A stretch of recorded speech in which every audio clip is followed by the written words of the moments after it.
जळगाव जिल्हा काँग्रेस कमिटी पूर्वच्या वतीने एकंदरीत संपूर्ण जळगाव जिल्हा काँग्रेस कमिटी पूर्वमध्ये येणारे सर्व ब्लॉक अध्यक्ष आणि शहराध्यक्ष यांची मीटिंग इकडे नवीन जळगाव जिल्हा कार्यकारिणीसोबत आम्ही इकडे घेतलेली आहे।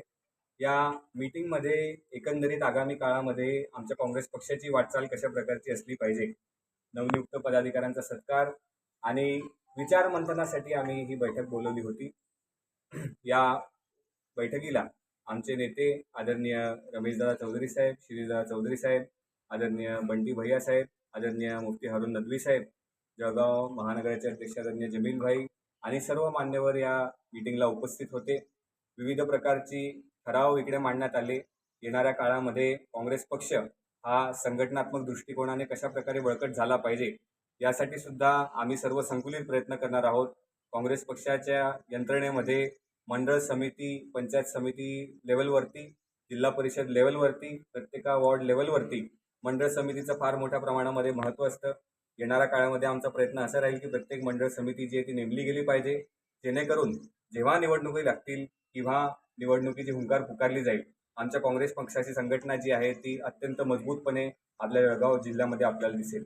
त्यासोबतच आपल्या सर्व पदाधिकाऱ्यांचं चांगल्या प्रकारे प्रशिक्षण झालं पाहिजे, अशा प्रकारची सुद्धा कार्यकर्त्यांची एक मागणी होती। त्या मागणीबद्दल सुद्धा सन्माननीय नेत्यांनी सकारात्मक भूमिका दाखवलेली आहे आणि येणाऱ्या काळामध्ये काँग्रेस पक्षाचे आपल्याला बघायला मिळतील की संपूर्ण जिल्ह्याभरामध्ये विविध प्रकारचे प्रशिक्षण शिबिरे जी आहेत ती आयोजित करण्यात येतील आणि कार्यकर्त्यांना काँग्रेस पक्षाची विचारधारा, येणाऱ्या युगातले काँग्रेस पक्षाचे आचार विचार, राहुलजी गांधी जे देशाचे नेते आहेत आमचे, त्यांचं केलेलं कार्य आणि त्यांचं एक विजन जे आहे ते प्रत्येक कार्यकर्त्याला पाहायला मिळेल, असेच आमचे प्रयत्न असतात। ग्रामीण पूर्वमध्ये आमचे एकूण ब्लॉक जे आहे ते सर्व नियुक्त झालेले आहे। प्रत्येक ठिकाणी तालुकाध्यक्ष, शहराध्यक्ष आपल्याला पाहायला मिळेल, पण भुसावळ शहर आणि भुसावळ तालुका ब्लॉक अध्यक्ष जे आहे त्याच्यावरती प्रदेश काँग्रेस कमिटीचा निर्णय जो आहे तो अजूनपर्यंत झालेला नाही।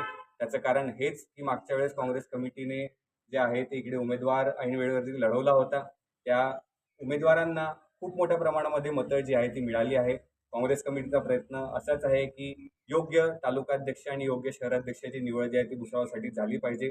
त्यासाठी सन्माननीय प्रभारी महोदय आमचे अरविंद कोलते साहेब यांनी सुद्धा अभ्यास जो आहे तो त्यांचा सुरू केलेला आहे आणि लवकरच आपल्याला भुसावळ तालुका आणि शहराला अध्यक्ष पाहायला मिळेल।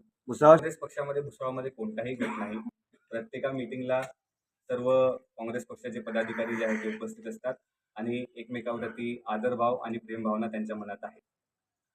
कांग्रेस कमेटी तथा प्रवक्ता आज जलगांव जिले की कार्यकारिणी जाहिर की गई।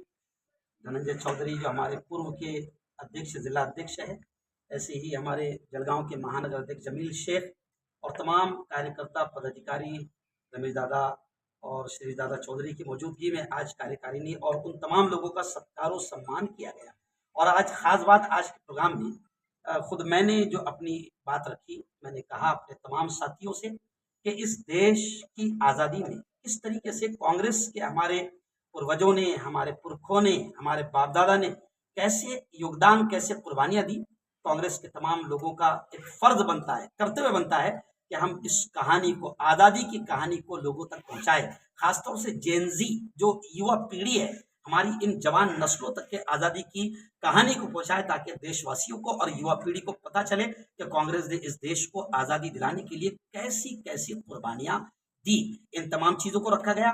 और इस वक्त देश में राहुल गांधी का जो सबसे बड़ा पैगाम है कि मोहब्बतों को आम करे, नफरतों को ख़त्म करे, एकता, अमन, शांति का पैगाम दे। आज हमने ये भी पैगाम दिया कि देश में नफरतें बढ़ रही है, बल्कि बढ़ाई जा रही है। हिंदू मुस्लिम, मंदिर मस्जिद की घटिया किस्म की राजनीति के जरिए से नफरतों का माहौल पैदा किया जा रहा है। तो राहुल गांधी का और कांग्रेस का पैगाम है कि एकता, मोहब्बत को आम करे और नफरतों को खत्म करे। आज ये भी संदेश, ये भी पैगाम हमारे तमाम कार्यकर्ताओं को दिया गया।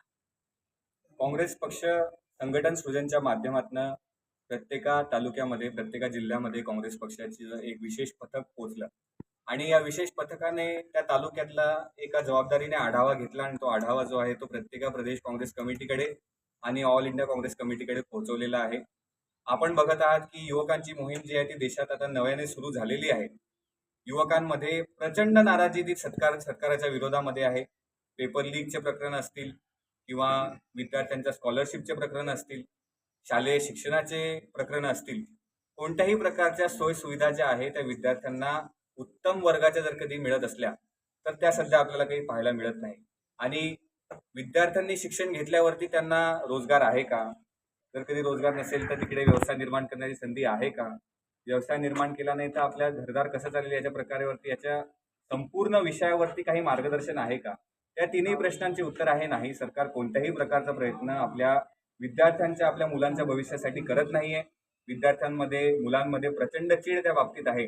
आणि काँग्रेस पक्ष, युवक काँग्रेसच्या माध्यमातून असेल, विद्यार्थी काँग्रेस संघटना म्हणजे NSYच्या माध्यमातून असेल, आम्ही प्रयत्न करूया की नवयुवकांना त्या संघटनेमध्ये संधी मिळेल. त्या संधीद्वारे ते युवकांपर्यंत पोहोचतील आणि देशातली वस्तुस्थिती काय ही त्यांना समजवतील, संघटना उभी करतील आणि एका प्रकारचं मोहीम सुरू करतील, जेणेकरून विद्यार्थ्यांपर्यंत आणि युवक पिढीच्या मुलांपर्यंत हा काँग्रेस पक्षाचा संदेश पोहोचेल.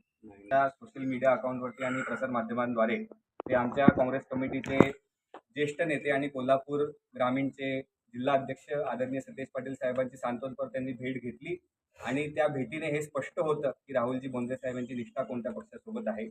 राहुलजी बोंद्रे हे काँग्रेस पक्षाचे ज्येष्ठ नेते आहे आणि आम्हाला विश्वास आहे ते काँग्रेससोबत असतात. तुमच्या वतीने तुम्हाला साष्टांग प्रणाम करतो.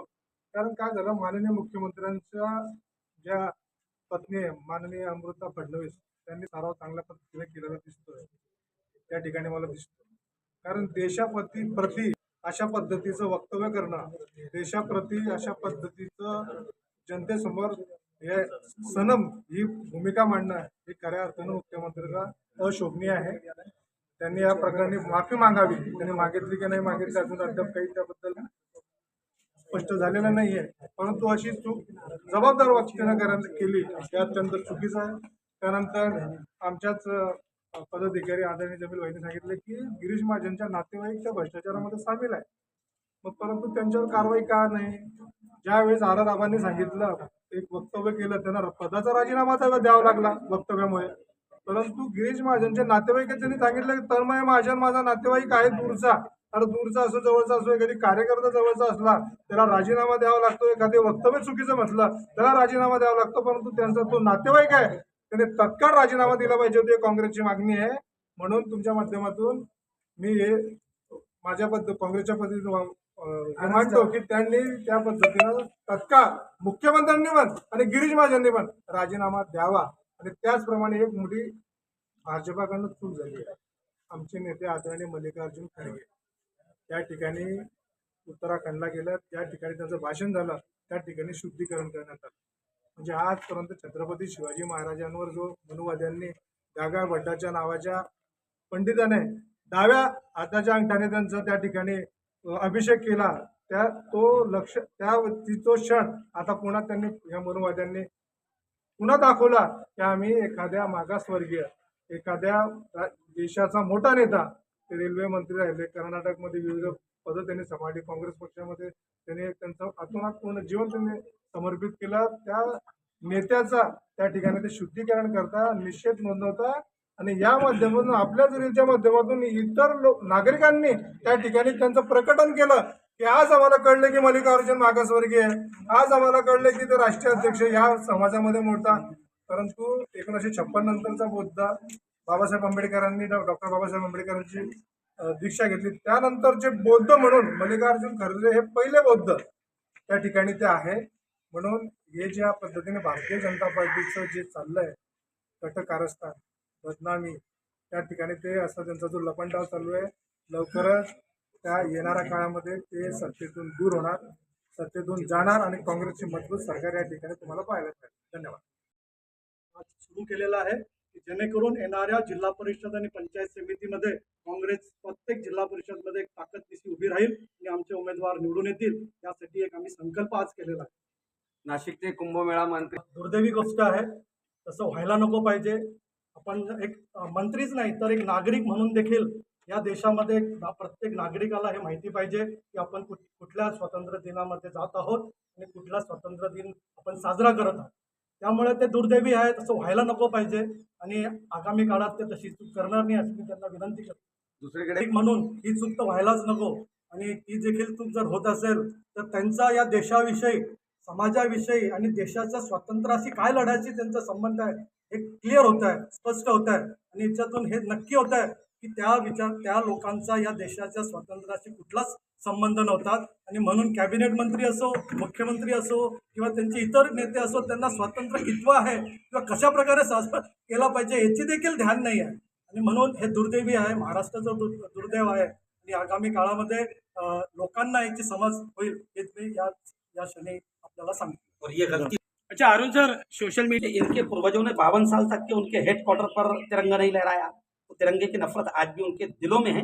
अभी जहां लहरा रहे हैं तो थोड़ा सा लोगों से डर कर, लोगों की बेशर्मी और लोग थूकते हैं, इस वजह से थोड़ा सा तिरंगे से मोहब्बत होने लगी है। वरना 52 साल तक के इनके पूर्वजों ने अपने हेडक्वार्टर पर तिरंगा नहीं लहराया। तो भाई ये हमारे संविधान को ही नहीं मानते, ये आज़ादी के हिस्सेदार नहीं है। जो आज़ादी के हिस्सेदार है, जिनके घर के लोग शहीद हुए, उनको एक एक पल की खबर रहती है। रही दूसरी बात, संगठन सृजन के माध्यम से हमारी जो नई टीम खड़ी हुई है, ये गली से दिल्ली तक के इन्होंने जो भ्रष्टाचार किया, यहाँ पे इन्होंने जो देश को नुकसान पहुंचाया और हर जगह मनोवादी लोगों के विचारों को आगे लाने की कोशिश की, हम उसके विरोध में नई टीम के साथ, नई ताकत के साथ, नई हिम्मत के साथ उनके विरोध में खड़े हैं। और इंशाल्लाह बहुत जल्दी इनको, इनकी जो गंदी साजिश है उसको खत्म करने के लिए आपके साथ में रोड पे आने वाले हैं। दूसरी बात आपको बताता चलूं कि इन्होंने सिर्फ देश को ही नहीं लूटा है, भगवान राम के नाम पे चंदे में करोड़ों रुपया लूटा, स्कूल के बच्चों की फीस में लूटा, आरोग्य के पैसों में लूटा। अभी जितनी महाराष्ट्र में जितनी स्कीम चल रही है आरोग्य को लेके, उसमें करोड़ों रुपए का घपला है। दूसरा, जो पवित्र हमारे नासिक में कुंभ मेला होता है, वहां पे करोड़ों की हेरफेर हो रही है। ये हेरफेर का पता वो जो महाजन बंधु है उनको कहाँ से चला? अगर देखा जाए तो सोशल मीडिया पे जो महाजन आज अरेस्ट हुए हैं, वो सब के सब हमारे मंत्री जी के साथ में दाएं बाएं रहते थे। कहीं ना कहीं हमको ये डर है कि इस घटना के पीछे हमारे मंत्री जी का बहुत बड़ा हाथ है। मैं तो चाहता हूं कि अगर इसकी निष्पक्ष चौकसी होती है तो माननीय मंत्री ने पहले अपना राजीनामा देना चाहिए और निष्पक्ष चौकसी के लिए आगे बढ़ना चाहिए।